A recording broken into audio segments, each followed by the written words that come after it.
You are listening to Insights from the Conference Board. Hello, I'm Laura Sabattini, Principal Researcher in the Human Capital Center here at the Conference Board, and it's a pleasure to welcome you to another edition of Insights. This is a podcast series that we cover to help talent leaders stay informed about current issues across all of human capital. In the past few weeks, we have released several episodes focusing on many of the challenges that the current COVID-19 pandemic is bringing to human capital leaders. And today we're continuing with that topic, and we actually have a guest. I'm speaking with Serena Fong, Vice President of Strategic Engagement at Catalyst, to discuss how organizations can address bias, discrimination, and racism related to the COVID-19 crisis. More generally, we are going to be speaking about how organizations and leaders can manage communication about bias during difficult times such as the one in which we're living now. So just a couple of words about my guest, Serena, who I've known for many years. We worked together at Catalyst for more than 10 years. Serena leads and executes strategic communications at Catalyst. So she works with policymakers, strategic partners, and Catalyst supporter organizations on a variety of projects and campaigns such as the Catalyst CEO Champions for Change and the Bias Correct initiative. And for those of you not familiar with Catalyst, Catalyst is another nonprofit based here in New York that works with organizations to accelerate progress for women at work. And Serena, welcome to the podcast. Thank you for taking the time today. Absolutely. Thank you so much for having me, Laura. Yeah, so before we start, I wanted to provide just a couple of words of introduction and give some context for what we're going to talk about today. So we're recording this podcast in May, and May is Asian Pacific American Heritage Month here in the United States. So it seemed like an important time for us to increase awareness about the challenges that Asian Americans are facing right now. Serena and I recently wrote on this topic separately for our own respective organizations, that is. And Serena authored a piece entitled "The Best Ways to Call Out Coronavirus Racism in the Workplace." And again, separately, as the D&I researcher here at the Conference Board, I also wrote a short report about addressing stigma and discrimination during times of crisis for the human capital space. So today we're going to basically discuss some of the recommendations, some of our insights from writing these pieces. And I will also post both articles on the main podcast page so that if you're interested in reading these, in addition to our listening to our conversation, you're welcome to do so. One last thing, just last week, actually, both Catalyst and the Conference Board joined a new initiative led by Ascend Leadership, which is an nonprofit organization for Pan-Asian leaders. And this is a coalition of 10 nonprofits in the diversity and inclusion space, as well as more than 100 businesses and organizations that join forces to increase awareness and take action against racism and the anti-Asian sentiment that is emerging in these difficult times that Serena will be discussing. So we'll also include a link to this effort should you be interested in learning more or even joining as an organization. Serena, did I forget anything about this initiative? Anything else that you'd like to add? I think you really hit on all of the main points. The only thing that I will add is that while it started from because of the rise in xenophobia and racist verbal and physical acts against the Chinese and East Asian communities around the world, it does also expand to cover all of the other underrepresented communities who are being impacted unfairly and who are facing discrimination with the rise. So that those 10 organizations, including, of course, the Conference Board and Catalyst, really span the range of the serving the underrepresented groups and representing those who are underrepresented.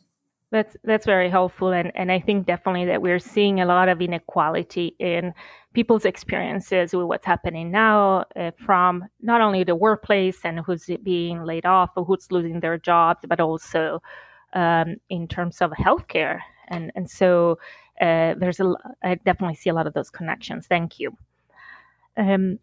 So in terms of our topic today, I wanted to start a little bit with some facts and some troubling facts, I would call that. When I was doing research for the short piece I wrote, I was looking for data, and we definitely heard anecdotally in the news about an increased reporting of discrimination and stigma, but there's actually this organization called Asia Pacific Policy Planning, who starting in March launched a new website called Stop AAPI Hate. AAPI stands for Asian Americans and Pacific Islanders, that tracks instances of discrimination. And so, as again, I was looking into better understanding the increase since the pandemic started in incidents of racial bias, xenophobia, discrimination against people of Chinese and Asian descent in the US specifically. This website really provided some really important insights. So they counted, just to give a few data points, in the first week that the website was up, they counted over 650 incidents. Again, primarily against Asian Americans, because that was the target of their website. But so this happened, in less than 10 days. And then the most recent report that was released a month after the website launched counted about 1,500 cases. And these are just the incidents that are reported through this site, which means that people need to go in, submit a form. And so we know that the prevalence is actually much higher. And some of the accounts that are on the website, and I encourage everybody to, take a look, especially if you're a diversity and inclusion professional, range from name calling and microaggressions to explicit threats and even physical assault. And now that many cities and places are sheltered in place, this is still happening, in grocery stores, pharmacies, and they report several examples.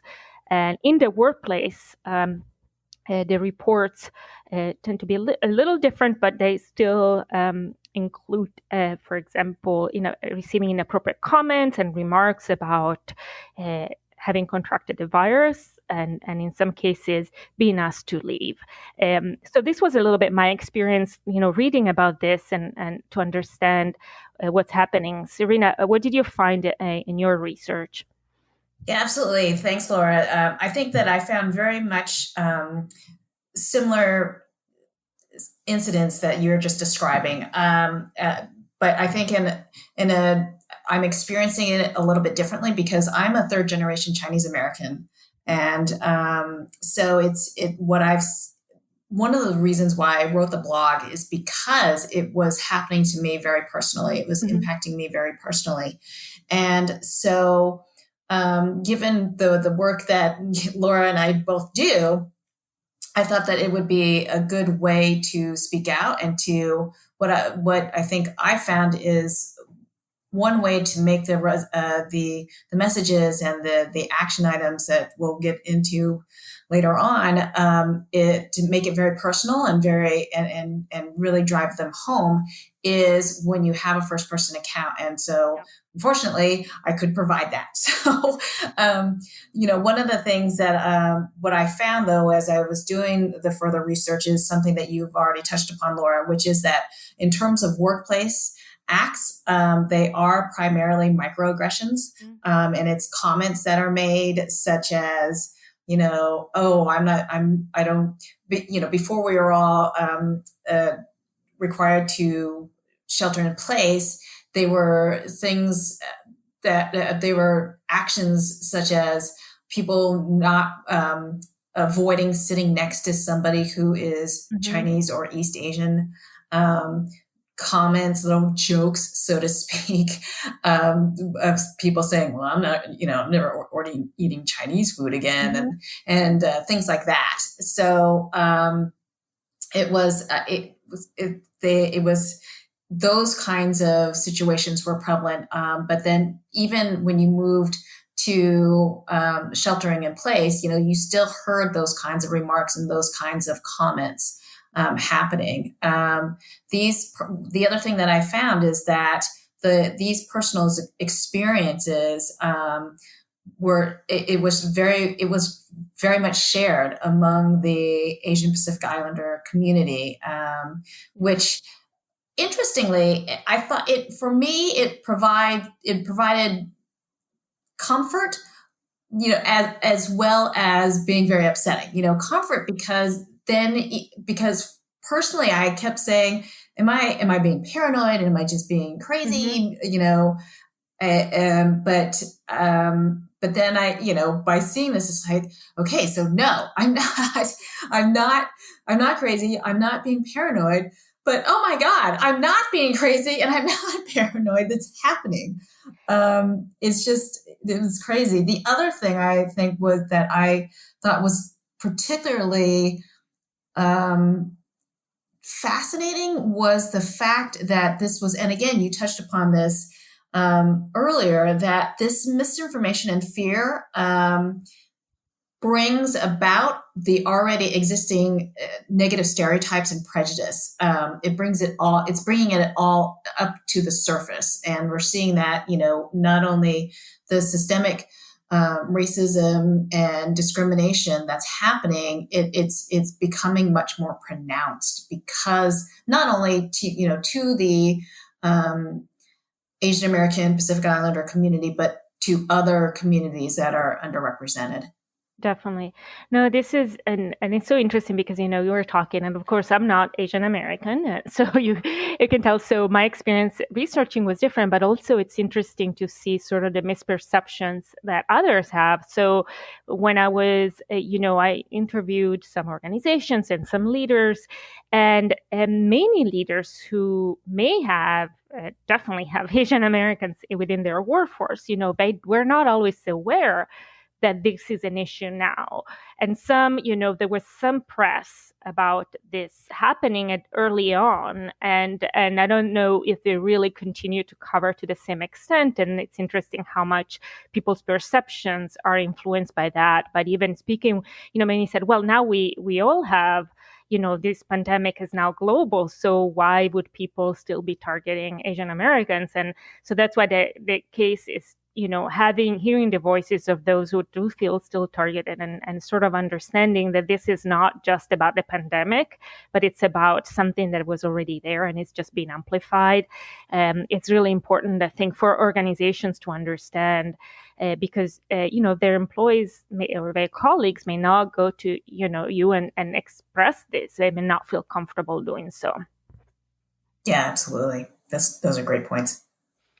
And the one thing I wanted to ask you too, Serena, is that I was, as I was reading, you and I have been doing work related to gender in the workplace, and that site actually mentioned that women are being harassed according to the reports. And we don't know, of course, if it's just that women are reporting more, but based on the data that they're receiving, women are being harassed twice as the rate of men when it comes to COVID-19 related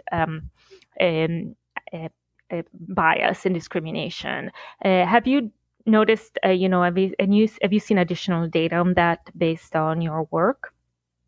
So I haven't necessarily seen additional data, but it was that data point did definitely stand out to me. That very similar to what you saw and what my colleagues actually at Catalyst have seen as well. That that it's the fact that it is happening at twice the rate as men, I think does speak to the issue of the intersectionality of gender and race, meaning that, in addition to, we talk about this a lot, just within this, with the human capital and the gender community, that, you have that saying is that, whereas, white women might face a glass ceiling, women of color face a concrete ceiling, because you have the overlay of gender along with a woman's race ethnicity. So, in the case of, I think, Asian American women, what's happening, or just Asian women, frankly, that are working in where they are an underrepresented group, that you have, I think the reason why it's happening like that, because the stereotype of an Asian American woman is that she's quiet. She's not going to strike back, say anything. Mm-hmm. That she's very passive, or either that, at the same time she's sneaky. She's a dragon lady, and there's something very sinister about her. The one of the examples that I thought about, that when I was just talking to friends and work researching in general, is that, the image of the East Asian woman is very much either, the docile, passive woman, or the evil sorceress type person. I mean, in the Harry Potter series, and I love the Harry Potter series, Nagini, which is it's this gigantic serpent. In the movies, she's represented in her human form as an Asian woman. So interesting. Yeah, well, you lost me at Harry Potter, but it's great. That's great. Okay, and so we're going to actually take a short break for some quick announcements, but we'll be back in just a minute to continue our conversation with Serena Fung on how organizations and leaders can take action to address the racism we've been talking about. Can you, your team, or your company benefit from insights such as the ones provided in this podcast? They are immediately available when you join the Conference Board, a membership-based think tank that delivers trusted insights for what's ahead. Reaching across industries and geographies, we bring together our noted experts, senior executives from the world's largest companies, and nonpartisan practical research to help you address your most important business issues. Our membership packages are tailored to your organization's unique needs and budget. To learn more about our offerings, go to www.conferenceboard.org and click Join on the top bar to connect with one of our product specialists. Hello, and welcome back to our discussion about how organizations can address bias, discrimination, and racism related to the COVID-19 pandemic. I'm here with Serena Fung, Vice President of Strategic Engagement at Catalyst. So Serena, now that we sort of talked a little bit about, the problem, I wanted to shift to the focus of what we wrote about for organizations, that is a little bit the actions that leaders and organizations can take. I think, awareness is key. So I really do think that awareness should be a first step. But awareness by itself, to me, it's not enough. Absolutely. And so the only couple of things that I wanted to mention is that in the report that I wrote, I mentioned two particular things for organizations and leaders to consider, and I wanted to connect with what you wrote, Serena. So one is something we already mentioned, which is the emotional burden that people of color already experience in their workplace. And we cite some research from Catalyst actually about the emotional tax. Definitely recommend reading that. But how that already existing emotional tax is probably magnified now, right? So we are sort of, it's kind of a stressful situation for everyone. By imagine having to deal with this in addition to the usual, and we already touched upon this briefly before the break. However, the second point to consider is that many organizations now have shifted to an all virtual workplace. So not everyone, but many people are working remotely from home offices, and so that's something that is definitely, as we're kind of transitioning back to the office, but in the past month or a couple of months, I cannot tell how much time it's been, but many people are working remotely, and so I wonder how that's also going to be experienced by people who are facing these challenges. And so it's something for leaders to consider, that many of their employees may feel more isolated and not feel comfortable reaching out. So there's things that leaders and organizations can do to be more proactive in reaching out to employees that may be facing these challenges, not only in the workplace where, it's illegal, by the way, but also outside. Might be people that are, comfortable with, that are not facing these issues internally in the organization, but then they are in their day-to-day life. So these are just the things that I pointed out in the piece. How does it relate to what you found or what you recommended in your article, Serena? Yeah, it actually, Laura, that's great, because it ties directly into it. It's that, you can't, some of the things, of course, that you never should do is you shouldn't ignore it, because it's definitely not going to magically disappear. You shouldn't make excuses for it. Just saying just kidding doesn't help anything. Frankly, it doesn't make it any better. And frankly, if by saying that, it doesn't make the target feel, it doesn't make it any better, and in some ways it can make it worse by saying that. And then also, you shouldn't become paralyzed by it. I mean, you can definitely take time to figure out how you want to address it. And that, I think, it ties directly into what you were just saying, which is that it's none of these actions change. It's just because we are now working remotely, it's more so that you have to figure out a different way in which to do these things. If it can't be one of those things where you're just going to wait until you see the person. You have to make a concerted, intentional effort to reach out. And that's just something that you always should do, which is you have to address it, even if it means, especially now, that you bring it up. Because a lot of times, I think the target of any of these kinds of microaggressions probably wouldn't feel comfortable, particularly now, because they are feeling much more isolated. You can't read body language. You can't get a sense of what's, of how others are reacting. So they're probably much less likely to say anything. So be intentional and bring it up.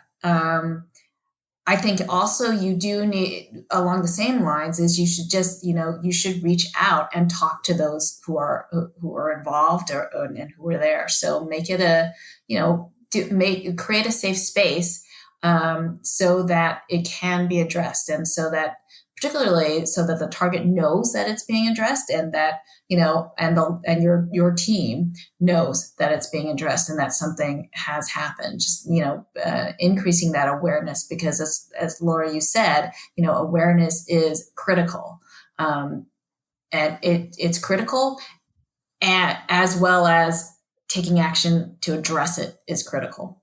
Yeah. No, these are great recommendations. And I was thinking, as you were talking about these actions, we, as part of this work, I speak with a lot of organizations, and especially with D&I practitioners and D&I leaders within their organizations. And this is also an opportunity to really leverage the initiatives that you already have in place.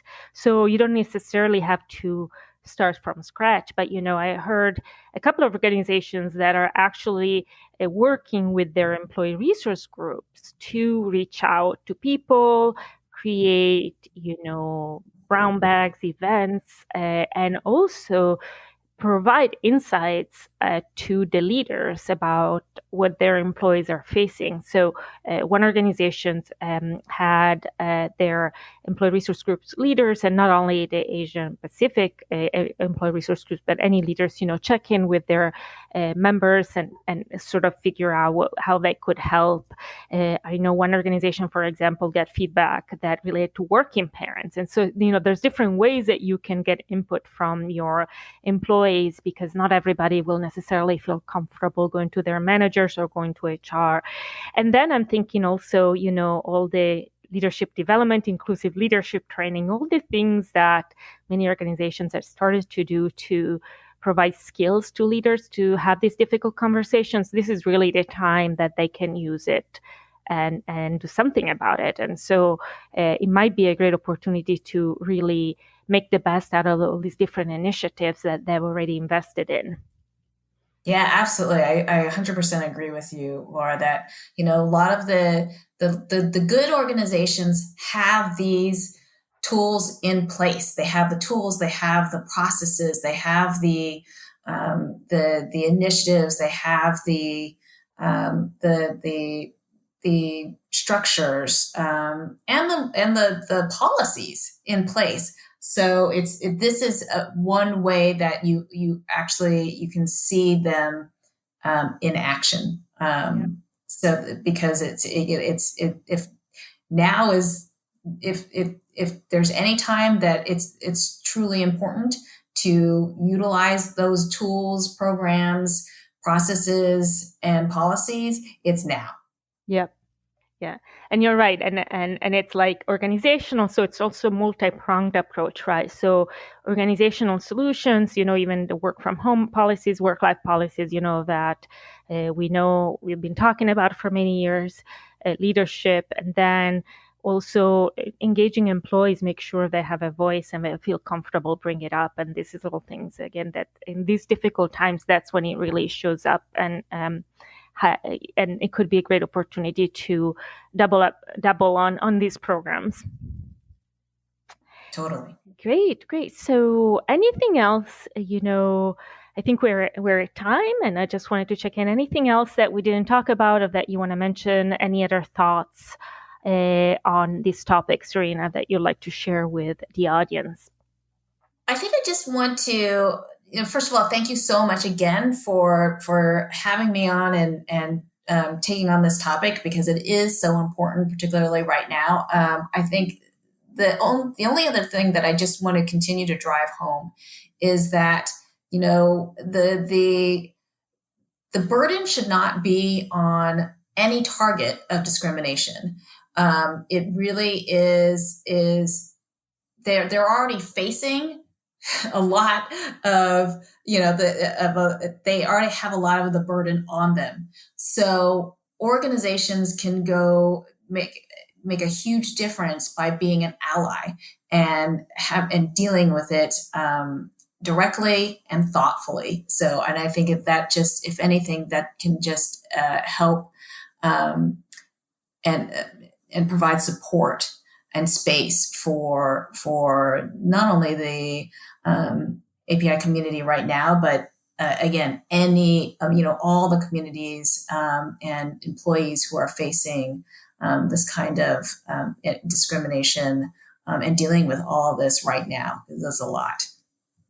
Well, thank you so much. And thank you also for your time and for sharing your insights. So again, we really appreciate your time. So, and thank you to our listeners for joining today. If you enjoyed this podcast, please remember to subscribe to our Insights podcast series, or you can explore the entire catalog of podcast programming from the Conference Board on our website at conferenceboard.org/podcast. This is Laura Sabatini from the Conference Board, and thank you again, and to next time. This has been Insights from the Conference Board.